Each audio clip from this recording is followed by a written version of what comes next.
Welcome to the God's Eye Production Podcast. Summer is in full swing here, and people are outside playing. It's as of this recording, it's the weekend of 4th of July, so I decided to get in the car so that there wouldn't be as much ambient noise around. So if it sounds a little weird, that's the reason why. But since it is the 4th of July, I wanted to talk a little bit about, at least of this recording, a little bit about summer. You know, this could be a podcast on freedom. I'm sure there's plenty of podcasts that you can find out there on that. What I'm focused on is testimony. So it's been a long time since the last one of these was done. Just because of the time constraints, being a park ranger. Anyway, so this is the week of the 4th of July. A lot of people think about freedom, think about what our veterans have done, etc., etc. And we definitely honor that here at God's Eye Productions. But this week I'm focused on testimony. So this summer has been a very interesting summer. It's exposed a lot of things in me. So I share my testimony in the hopes that it will help you out with yours, and maybe give you some insight as well. So at the beginning of the summer, we had a boat training. So we do kayaks and canoes at my park. We have to do both, just because of the nature of it. So your first day is on flat water in a lake. Your second day is on the river. And anyway, I've been afraid of the river for a long time. So when I was 8 years old, it wasn't explained to me what would happen on a river. Oh yeah, the boat's might flip because we're gonna get in a low part of the water, and if the boat flips, it'll be all right. We'll just get back in. Perfectly normal. Everything's going to be okay. That was not explained to me. So when the boat did flip, it made me afraid of the river, and I avoided it for a lot of my young life and a lot of my early adult life. So now that I'm at the park that I'm at, where the river's there, we have boat programs, we have these trainings. So in other words, can't avoid it anymore. And so one of the biggest things that I had to realize was I had to let go. So this entire summer has been a summer of letting go. So when I got in the kayak going on the river, it was fine. When I got in the canoe, it was okay until I got to the last rapid where the river shelf was. Got too close to the rock, ended up flipping the boat. So, but the thing is, even though I'm scared of the river still some, and kind of always worried about it when I'm on it, in that moment I could feel God's hand hold me in the river. So I flipped the boat, and then I'm kind of struggling, and then God said, stop. Literally, it was almost like an audible stop, and it kind of shook my body up. And he said, let go. And the boat, when the canoe flipped, I was actually in front of it, which is a very dangerous place to be. And you want to be behind your boat when you flip it on a river, because otherwise, I mean, the boat could hit you. You could go under it. It can turn not good very fast. So then I kind of got to the back of the boat, and I heard let go. And I literally let go. And I end up going all the way down the rapids from the river shelf that I just flipped on. And the whole time I was like, it's yours, God. And I think the song I Surrender All, that hymn, was playing. And I just surrendered. And I ended up going really, really far down, like to the point like, holy crap, how far did I go? You know, half a mile, mile. How far am I from the boat? The boat, this canoe gets stuck in a strainer, and a strainer is the limbs or a tree that's stuck into the river. You don't ever want to go towards those. Just stay away from them. They're dangerous. You could get stuck. It could help your boat stay where it is and get stuck, you could drown. Just stay away from strainers. And anyway, it took 4 people to get my canoe out of this tree. I'm already way down where we're going to end at the boat launch. They're up there trying to get my canoe unstuck from this tree, and I'm thinking, oh Lord. And I'm just in the water, and people around me who are also doing the moving water training with me are like, are you okay? You want to get in our boat? And I'm like, no, this is where I need to be. Because I could feel God's hands hold me the entire time. Now, granted, the night before I watched a video about how you're supposed to breathe in the trough. So not when you come up, because the water can still get in your face. When you're going down, you know, as you're going down before you hit the next wave, you breathe in, go down, come back up, breathe in as you go down, come back up. And I'm glad I did that. The point is, I had to let go. And that kind of became, I wanted to share it before, but I haven't had a lot of time to put these together. But I had to let go. I had to trust. So in the same way, my wife and I went to a concert in Washington, D.C., and it was really hot. It really should have been canceled or postponed, but we went later and we had to stand in line. A lot of other people drop out at this concert. We'll post a little video of the show notes. As far as I know, everybody's okay. While I'm thinking about it, also, we need to pray for Texas. Texas has had a really bad, Central Texas has had a really bad flood. There's still a lot of people missing. And so just keep those people in your prayers, and any of the girls still not found at Camp Mystic. Anyway, she was starting to exhibit the signs of heat exhaustion, so we had to get her out. Thankfully there was a nurse behind her, we think, and she was like, we need to address this. Take off your shoes. We're going to try to cool you down. And eventually I had to pull her out and take her to a fan. Well, they had one of those big industrial fans.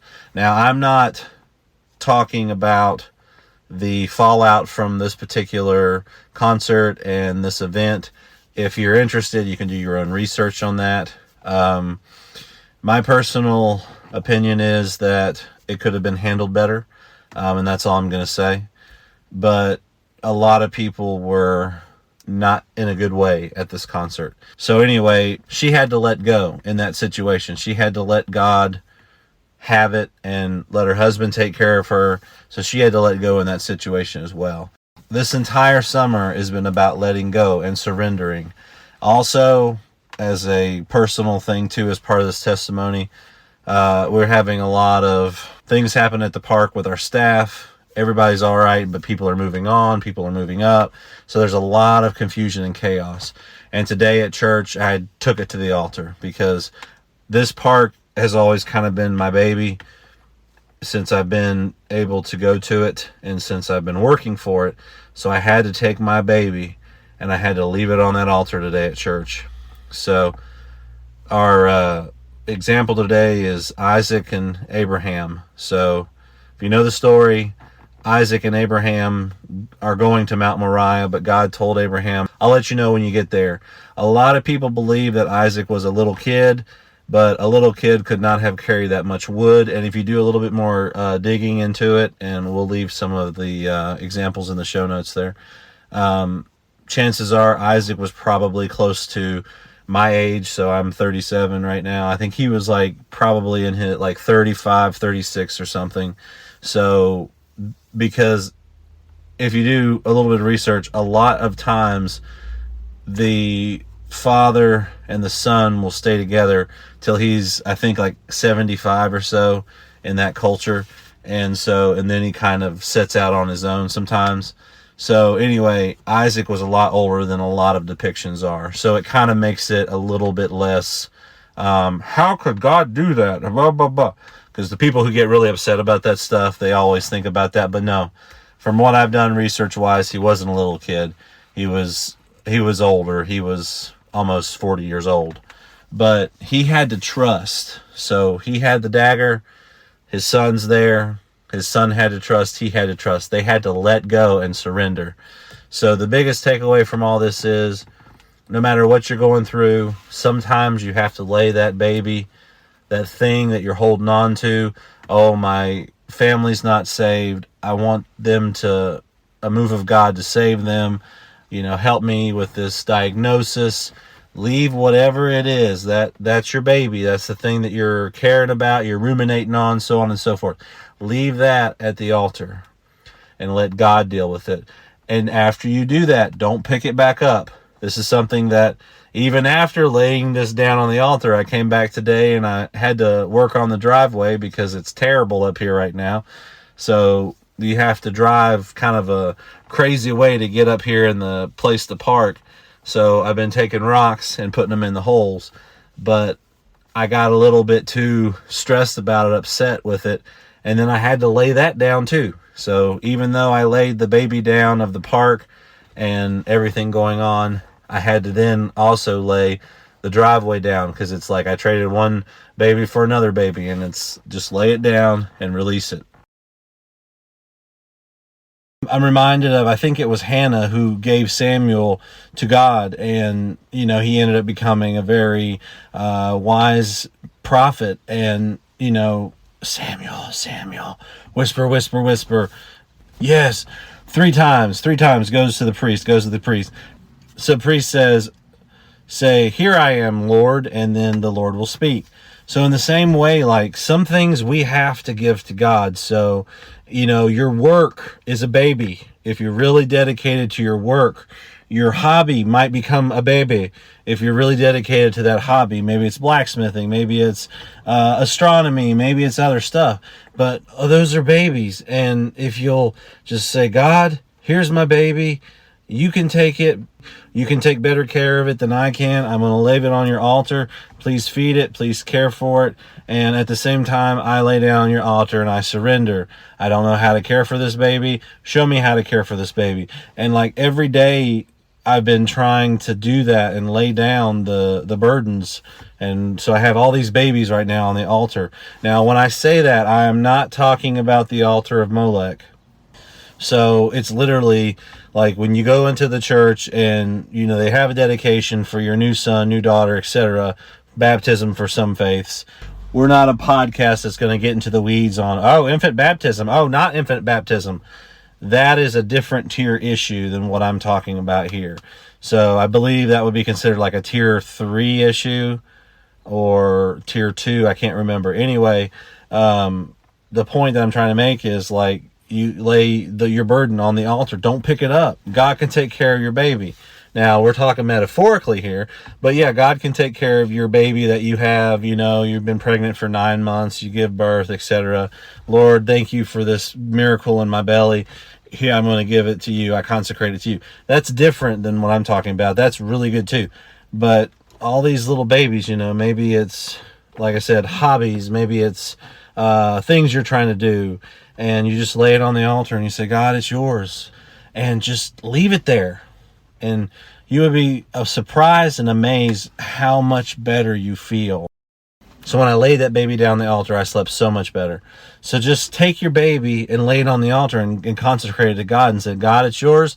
I don't know how it's going to come together. I don't know what to do, but you do. And I'm going to trust in you. You're going to take care of this baby. I'm going to leave it on your altar. And I'm going to just pray right now. And I'm going to trust you for me. And I surrender.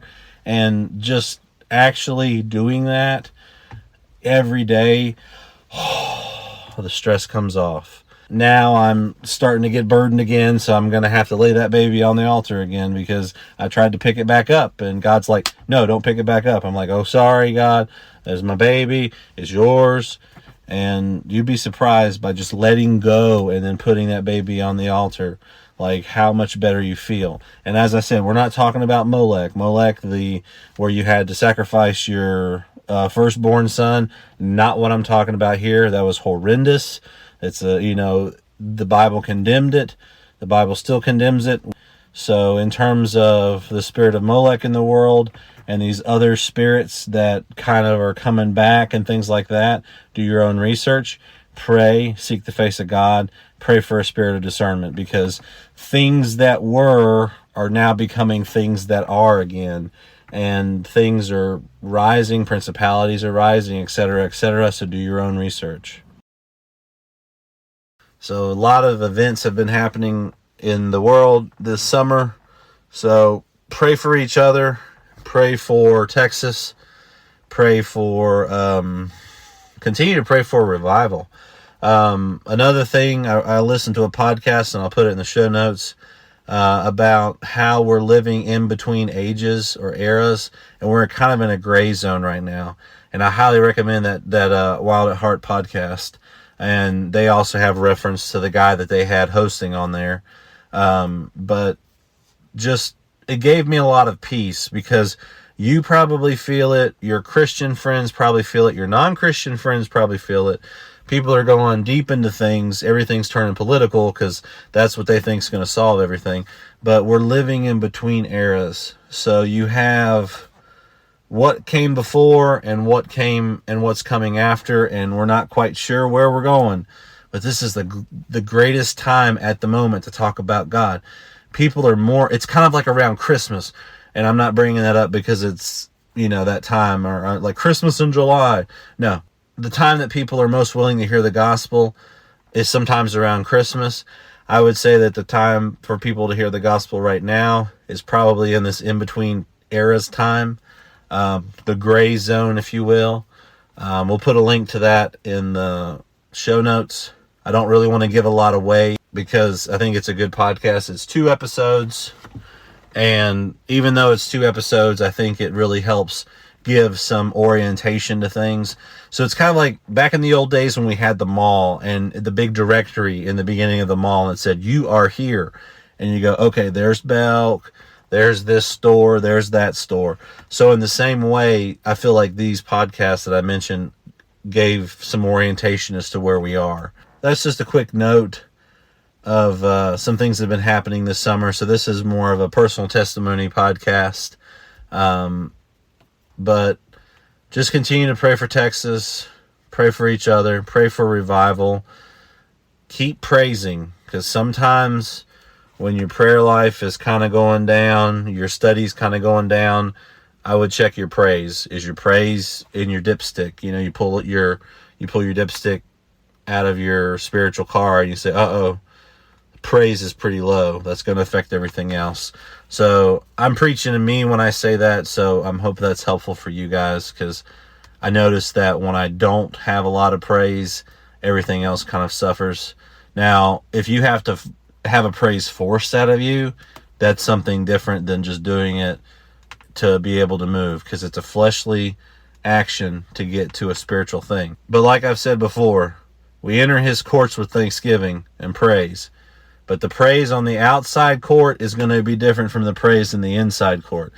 The outside court praise is going to be more of the concert experience, if you will. If you watch any brother or sister in the Messianic community or the Jewish community, they have the outside court praise down. They're spinning around. They're dancing with each other. They're doing circles. Sometimes they're doing somersaults and stuff. That's the outer court praise. A lot of times Christians get it backwards. The inner court praise is going to be what we do. Like sometimes some songs that we listen to are the inner court praise. The inner court praise is good, and you definitely should do that. But you got to get outer court, middle court, inner court. If you try to go all the way to the inner court, spiritually it's not going to feel right. Sometimes it might even feel fake. So start with the outer, work your way to the inner. And if you think about it, it makes sense. Just to kind of give an illustrative example, if I have a really fancy dinner that I'm at, we start on the outside and work our way in. So it's the same thing. So same thing with praise. We're starting on the outside, working our way in. Anyway, that's all I have for this week. We'll see where God leads, and we'll see you next time.